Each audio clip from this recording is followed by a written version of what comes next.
Meus irmãos e minhas irmãs, como eu já falei, bem-vindos e bem-vindas à casa do Senhor.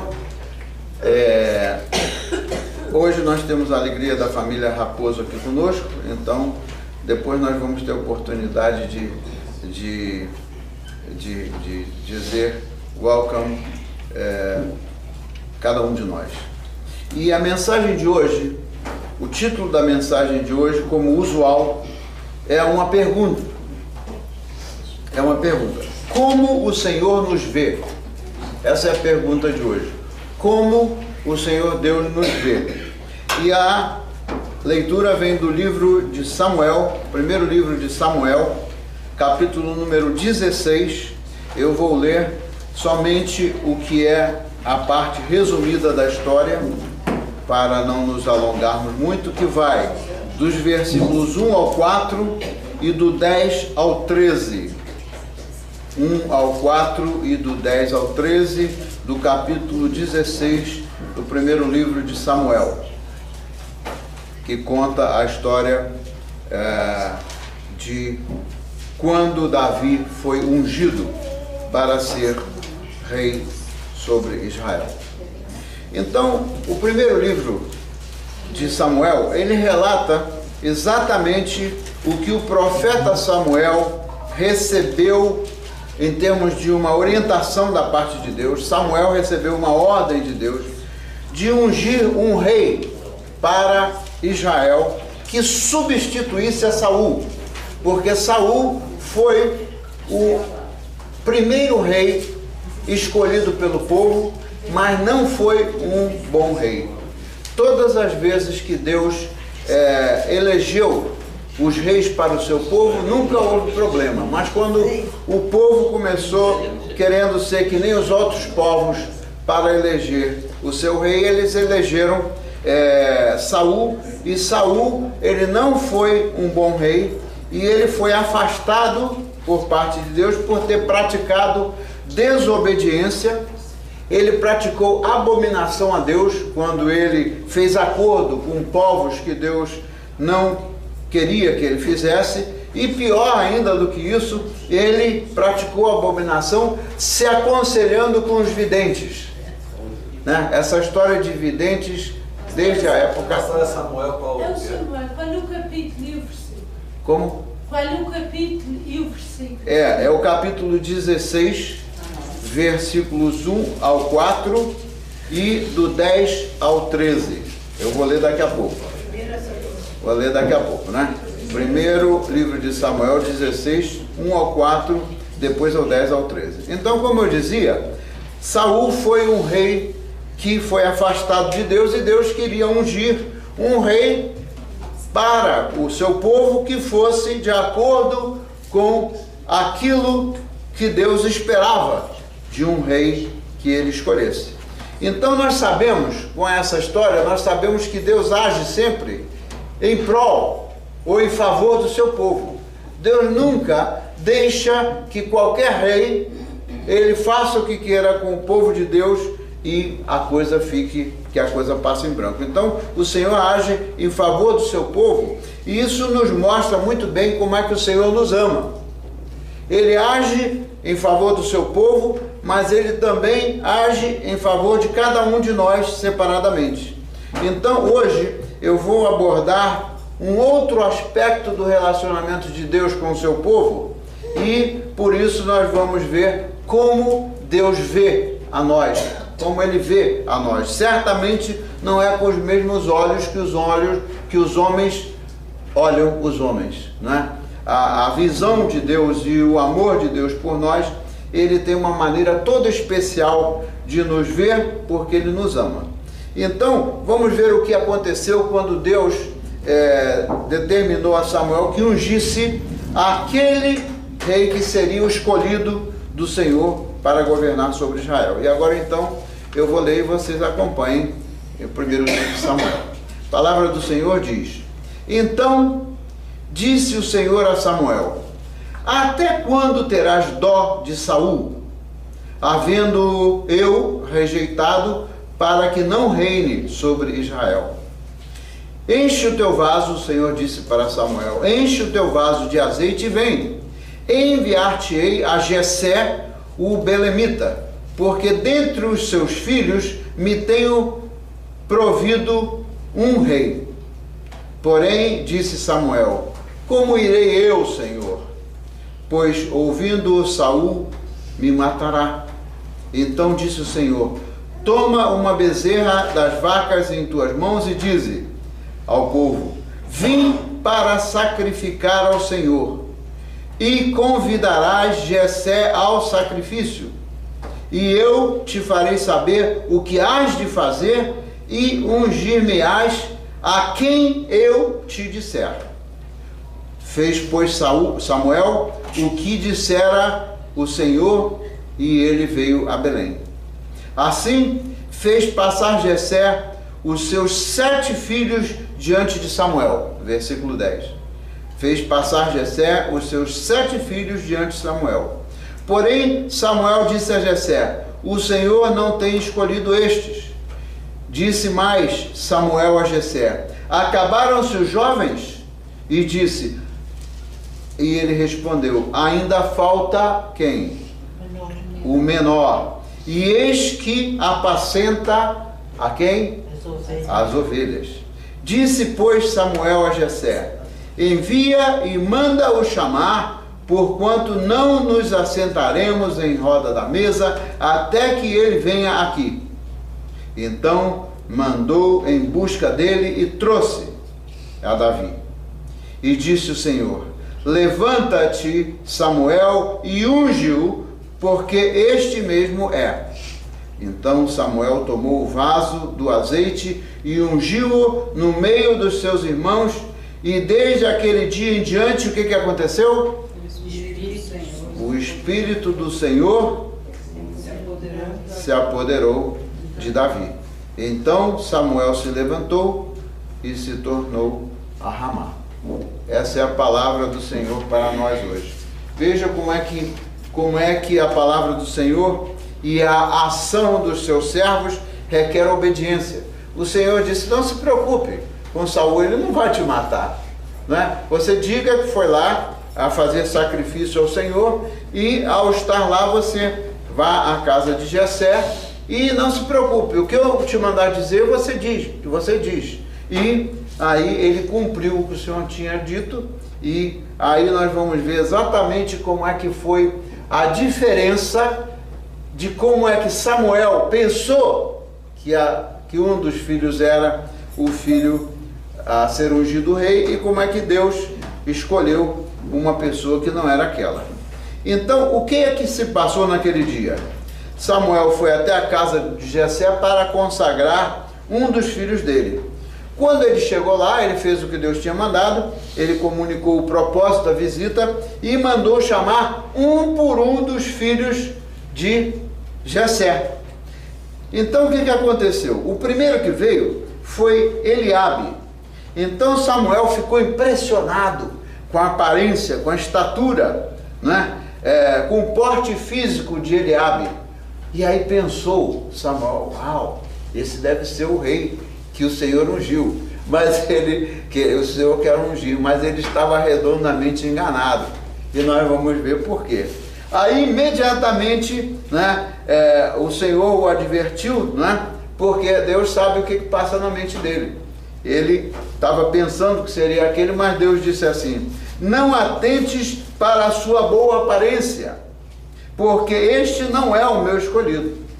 E aí vem a explicação. Deus sempre dá as explicações cabíveis. No versículo 7 ele diz o porquê. Porque o Senhor não vê como vê o homem, pois o homem vê o que está diante de quê? Dos olhos. Porém o Senhor olha o quê? Para o coração. Como é que é a atitude? Como é que ele nos ama?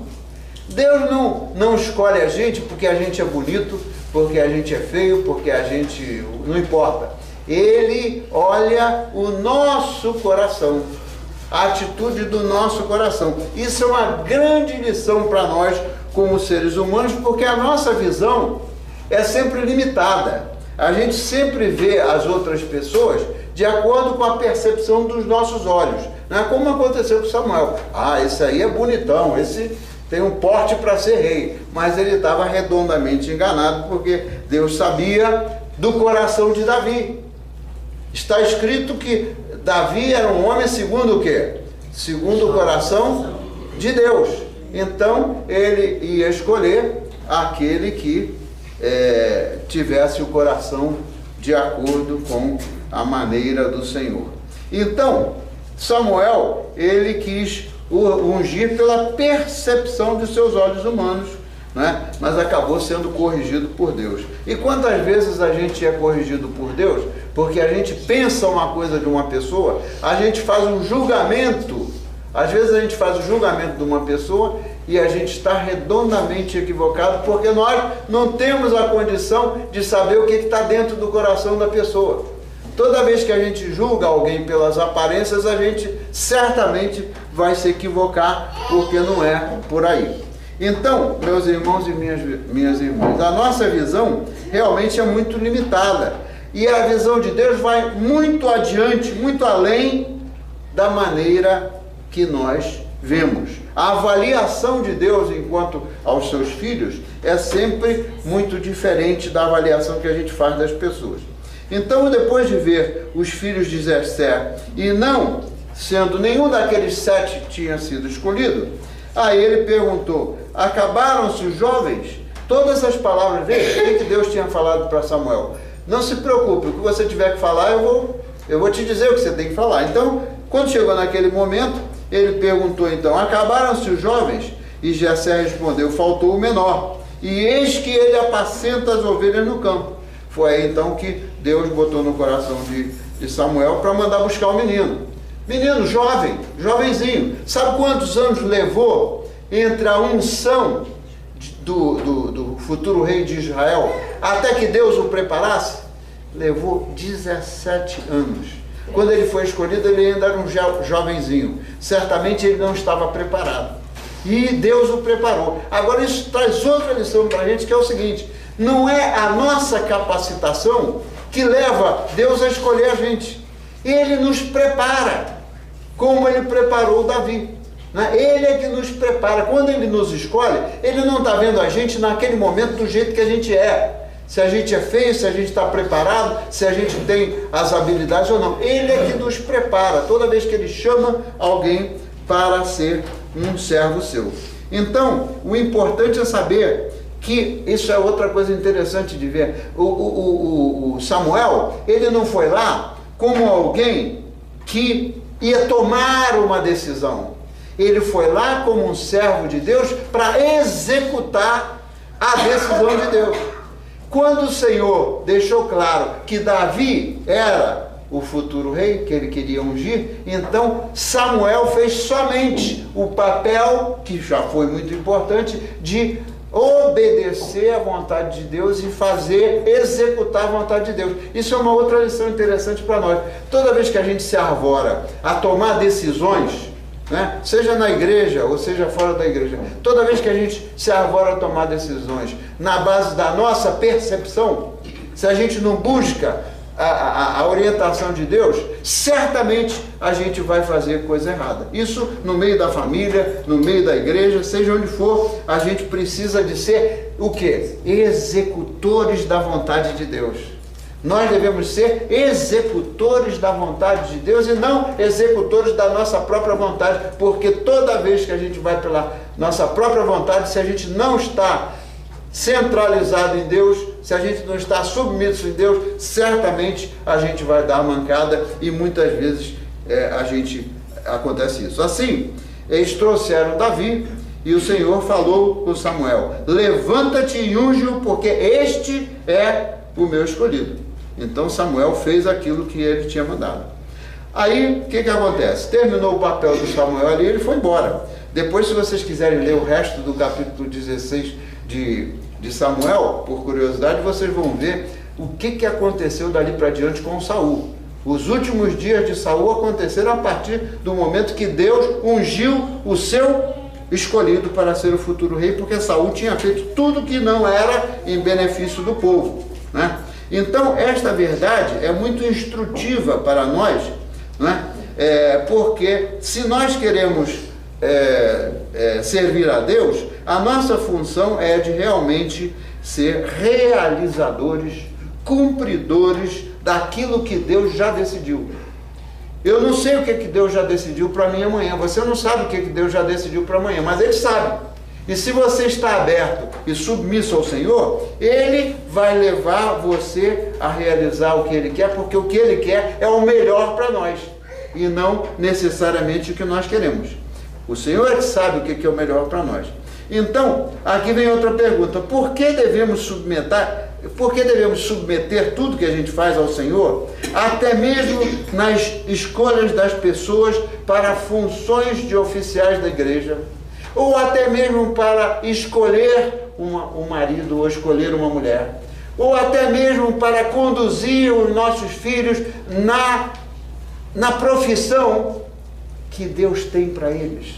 Quantos casais se casam sem ouvir a Deus por paixão, e depois a diferença de julgo leva as pessoas a se afastarem de Deus? É sempre o que não está com o Senhor é que imprime a pressão sobre o que está com o Senhor, e isso acontece muitas vezes. Sempre quando a gente quer empurrar no nosso filho: olha, meu filho, você tem que ser engenheiro, porque eu quero que você ganhe, se tem um bom trabalho, você ganhe muito dinheiro. Quantas pessoas se formam porque o pai e a mãe queria que ele fosse, e não tem nada a ver com a vontade de Deus. A vontade de Deus, meus irmãos, eu não estou falando novidade, vocês sabem, ela se manifesta desde que a pessoa está crescendo no caminho do Senhor. Quando eu vejo uma criança, não é a primeira criança que eu já ouvi, falar isso, mas quando eu estava lá em Norte Hollywood, aconteceu uma menininha, eu acho que eu já contei para vocês a história, eu não vou repetir a mesma história, mas a menininha tinha 4 anos, e ela já tinha a paixão por adorar a Deus e por orar pelos seus coleguinhas.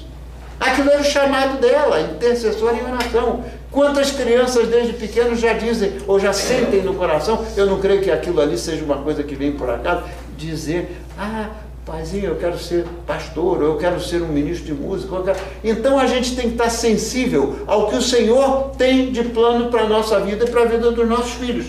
Porque se não for assim, a gente corre um sério risco de decidir pela percepção dos nossos olhos e não sermos executores da ordem de Deus. Então, geralmente, quando nós olhamos e analisamos os outros com base na nossa maneira de ver e analisar as pessoas, né, nós precisamos de ver o seguinte: tomar cuidado para nós não julgarmos as pessoas de acordo com a nossa percepção. Às vezes a pessoa está passando por um problema e a gente julga por alguma coisa que a pessoa falou naquele momento, mas a gente não sabe o que está passando no coração da pessoa. Então o que acontece? Primeiro que a Bíblia diz: não julgais para não serdes o quê? Não julgais para não serdes julgados. Então isso é o primeiro aspecto. O segundo aspecto é que toda vez que a gente possa avaliar a conduta ou o comportamento de alguém, com a nossa percepção pelo que a gente vê, a gente pode estar incorrendo num grave erro. Então o padrão humano não é e nem será um modelo para nós avaliarmos as pessoas. O modelo é Jesus Cristo. Aquele que nós devemos imitar, aquele que nós devemos seguir, aquele que nós devemos cada vez ser melhor como Ele, é Jesus Cristo, e não modelos humanos. Então, eu quero dar um testemunho rápido que aconteceu comigo, faz mais de 20 anos. Você vê que coisa ridícula que se passou comigo. Eu ainda estava na minha carreira secular, e um dia, a função que eu exercia, eu ia sair daquela função para ir para uma outra função, e uma pessoa ia me substituir. Então eu queria passar, veja só, a percepção humana como é que é totalmente equivocada. E eu já vi isso muito, não fui só eu que fiz isso não. Eu ficava todo dia insistindo com o cara que ia me substituir: escuta, vem aqui que eu quero passar para você o serviço. Muito natural, cara. Mas eu não sabia o que estava se passando com ele. Eu não sabia o que estava... Aí chegou um dia, eu fiquei irritado, veja só a estupidez da percepção humana. Eu fiquei irritado, virei para ele e falei: olha, depois você não vai me dizer que eu não passei as coisas para você. Você sabe qual foi a resposta que esse homem me deu? Sabe qual foi a resposta? Ele disse: como é que você sabe que eu vou dizer isso? Você tem o poder de penetrar na minha mente e no meu coração para saber o que eu vou dizer no futuro? Eu fiquei pequenininho desse tamanho, porque eu o julguei que ele estava sendo relapso de não vir para eu passar o serviço, e no final das contas, depois é que eu soube o que estava se passando. Então eu já cansei de ver pessoas dizerem: ah, depois você não vai dizer que eu não fiz isso, ou depois você não vai dizer que eu fiz aquilo. Isso aí é o nosso julgamento equivocado, mas Deus não nos julga dessa maneira. Vamos ver como é que Deus nos vê. Olha só, Deus nos vê de uma maneira muito diferente. A primeira coisa a respeito da maneira que Deus nos vê é a visão de Deus, que Ele vê o melhor em nós. Deus não vê o pior em nós. Às vezes nós mesmos procuramos ver em nós, né, o que está errado, o que eu fracassei, o que eu não faço direito. Deus não nos vê assim. E essa maneira da gente ver a nós mesmos, dessa maneira, leva a gente a nunca ter alegria, nunca ter prazer de viver. Por que razão? Porque Deus não nos vê o que é ruim em nós, Ele nos vê aquilo que é bom em nós. Assim a gente deve ser em relação aos outros. A gente deve ver o que é bom nas pessoas. Porque o que está escrito? Todos nós pecamos e carecemos de quê? Da misericórdia de Deus. Então quem somos nós para olhar para o outro e olhar para o outro e classificar ou analisar a base da nossa percepção física ou dos nossos olhos? Por quê? Por que Deus nos vê? Agora é um ponto essencial nessa mensagem. Por que Deus nos vê de uma forma diferente? Veja só, se Ele mandou Jesus Cristo ao mundo para nos resgatar de nós mesmos, para nos resgatar do pecado, para nos redimir, né? Se Ele fez isso, e está escrito lá que o Senhor mandou o seu Filho para que todo que nele crê não pereça, mas tenha vida eterna, a lógica de Deus Ele não quer que a gente morra, Ele não quer que a gente seja miserável, Ele não quer que a gente vá para o inferno, Ele quer nos levantar. Também está escrito na Bíblia que nós já estávamos julgados pelos nossos pecados. O nosso destino já era aquele lá, que não serve. O Senhor veio, não foi para nos julgar, Ele veio para nos levantar, para nos redimir. Então imagina, o Deus que veio para nos redimir, se Ele fosse olhar para nós e acusar as coisas erradas, será que Ele estaria sendo o Deus que Ele é? O Deus que Ele é muito maravilhoso. A gente não entende com a nossa limitação quanto maravilhoso Ele é. Se Ele veio para nos redimir, para nos resgatar do nosso status anterior, né? Então agora nós somos separados para cumprir o propósito de Deus na nossa vida, e o propósito de Deus é nos abençoar, não é nos condenar.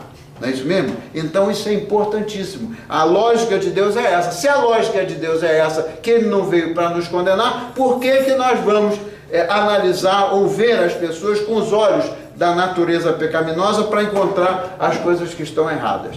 Então muitas pessoas se sentem fracas, incapazes, porque são julgadas pelos outros de maneira errada e por isso não conseguem ser felizes. Você pode observar, não é criticar, é observar que as pessoas que se sentem infelizes ou que vivem de uma maneira infeliz, você pode ter certeza que se você buscar a saber das razões, alguma coisa aconteceu de errado com aquela pessoa. Às vezes, até de pequenininho, às vezes o pai e a mãe abrem a boca para maldizer a criança. Ah, você é um burro, ou você não serve para nada, ou você é um inútil. Quantos pais às vezes abrem a boca para maldizer os seus filhos?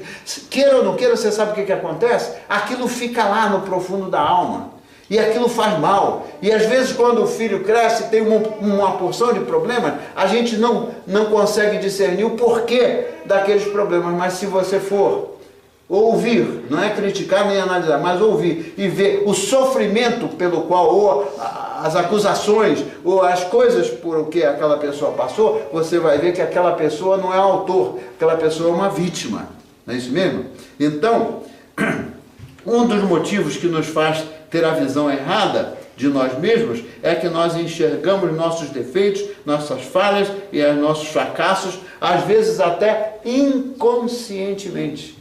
Às vezes a gente não está praticando isso porque a gente tem na consciência, mas às vezes inconscientemente isso leva o quê? A gente ter baixa estima, né? A pessoa que tem baixa estima, ela não se aprecia a si mesma. Nós somos filhos de Deus, nós somos, pelo menos, se não filhos ainda, somos criaturas de Deus, nós fomos, Jesus veio para nos redimir, então nós somos muito especiais. Por isso é que a gente deve viver segundo a filosofia, segundo a maneira que Deus vê a gente.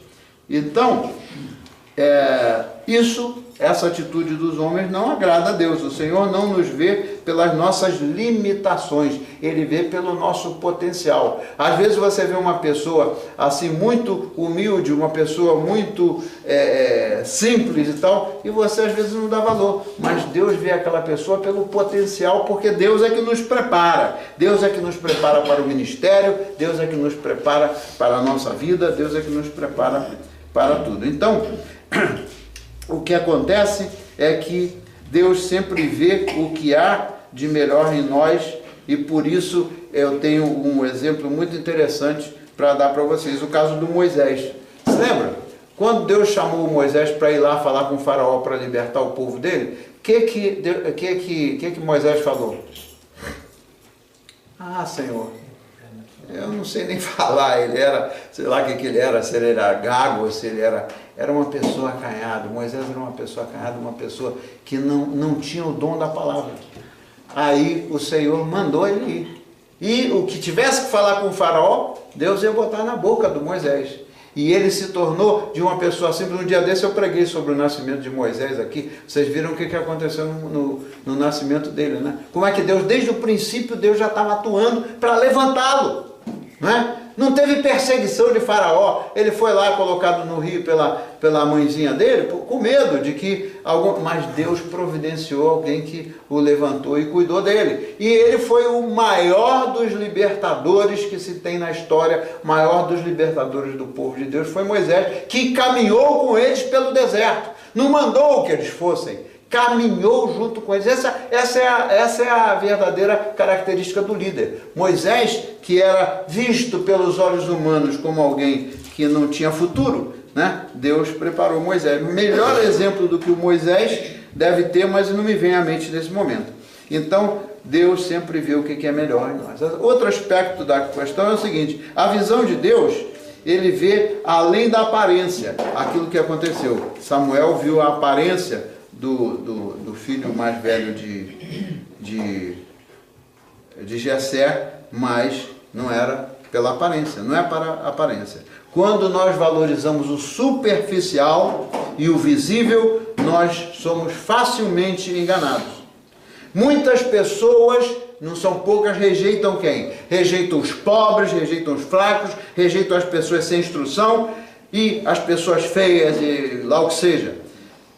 Se dependesse de muitas dessas pessoas que olham os pobres e os fracos e as pessoas sem instrução, se dependesse de Deus, certamente não ia vê-los e não os ver dessa forma. Mas a avaliação superficial, tem um estudo que eu encontrei muito interessante, que a gente vai explorar no estudo bíblico aqui, é o estilo da vida superficial. A vida superficial não tem nada a ver com o que Deus quer da gente. Ele quer que a gente viva no profundo dos seus ensinamentos. E toda vez que a gente vive no superficial e naquilo que a gente vê e não naquilo que Deus tem para nós, a gente sempre se equivoca.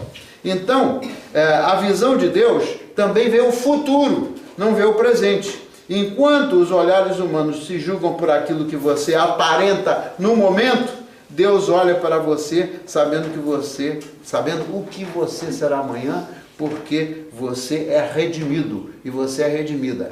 Eu nunca me esqueço Nunca me esqueço, no seminário, um dos primeiros anos de seminário que eu estava lá, né, tinha porque é da cultura,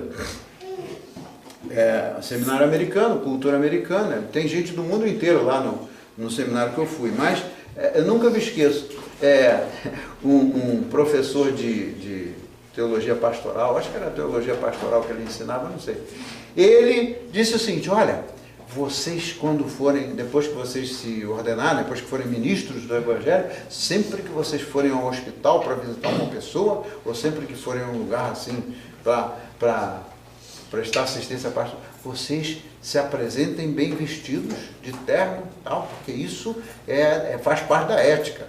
Eu engoli aquela em seco porque, na verdade, não é pela aparência. Você pode estar muito bem vestido, com um terno novo, ir lá no hospital visitar alguém, mas você não tem o seu coração voltado para fazer aquilo que você está fazendo. Então é muito melhor você, não é sair maltrapilho, não é isso que está se dizendo, mas é muito melhor você ir com o seu coração limpo para você fazer o seu papel como servo e serva de Deus, do que você ir muito bem trajado e estar lá só por um label, por uma etiqueta, não por o que diz o coração. Então isso é uma coisa muito triste. Nós somos povo redimido, o Senhor nos ama e Ele nos avalia pelo que Ele nos vê no futuro, pelo trabalho que o Espírito Santo faz na nossa vida. O Espírito Santo nos aprimora e nos faz mais como Cristo a cada dia. Então, para encerrar, agora é a pergunta dirigida a cada um de nós, inclusive a mim. E o que podemos dizer das nossas vidas? Né? O que podemos dizer das nossas vidas? Por que Deus não poderia também nos usar? Às vezes a gente se faz essa pergunta, né? Por que Deus pode usar aquela pessoa e não pode me usar? Nunca faça essa pergunta, porque Ele pode te capacitar e Ele pode te usar para o propósito dele. Então, refletindo na forma de como Deus nos vê, eu quero te sugerir algumas coisas, né? Número 1, jamais duvide do que Deus pode fazer por você. Jamais duvide do que Deus pode fazer por você. Segundo, jamais duvide do que Deus pode fazer pelas outras pessoas, né? Terceiro, acredite que a obra que Deus está fazendo em sua vida surpreenderá muita gente. Quantas vezes a gente não vê pessoas chamadas na igreja para exercer uma função e tal, e aí aquela pessoa surpreende, vai mais além do que a gente esperava. Por quê? Porque o Senhor é que capacita. Então, entenda que Deus escolhe as pessoas pequenas para torná-las grandes em suas mãos. Nós não estamos prontos, nenhum de nós está pronto para servir ao Senhor como Ele quer que nós servamos. Nós temos que ser dependentes dEle. Então Ele pode te escolher, sim, Ele pode te escolher, ainda que aos olhos dos homens você possa ter sido desprezado ou desprezada. Voltando lá naquele ponto, às vezes a pessoa se sente mal ou se sente com baixa estima porque foi desprezada. Deus não despreza a gente, Ele nos olha com os olhos de amor. Então o Senhor pode te escolher, por quê? Ele pode te escolher, Ele pode me escolher, por quê? Porque eu sou bonzinho? Ou porque você é boazinha? Não, porque Ele nos ama. Amém? Então vamos orar. Vamos orar. Senhor, nós te agradecemos pela Tua palavra, te agradecemos pelo Seu ensinamento. Senhor, não permita que a gente continue vivendo segundo os critérios do mundo, ou segundo a cultura, ou segundo o que a gente aprendeu no nosso meio, mas que a gente viva dentro da sua perspectiva, que a gente veja as pessoas como o Senhor as vê, que a gente veja a nós mesmos como o Senhor nos vê, e que a gente não se deprecie, Senhor, que a gente não se desvalorize, porque nós somos valorosos aos Seus olhos. Nós somos Seus filhos, Suas filhas, e para isso nós te damos graças, porque o Senhor nos chamou, o Senhor nos deu o dom da vida, e nós não queremos passar a nossa vida em branco. Nós queremos cumprir o Seu propósito na nossa vida e te dar glória por tudo que o Senhor fez e continua fazendo por nós. Assim nós oramos no nome de Jesus, e o povo de Deus pode responder: Amém. Amém. Amém. Então agora vamos entregar os nossos dízimos e as nossas ofertas.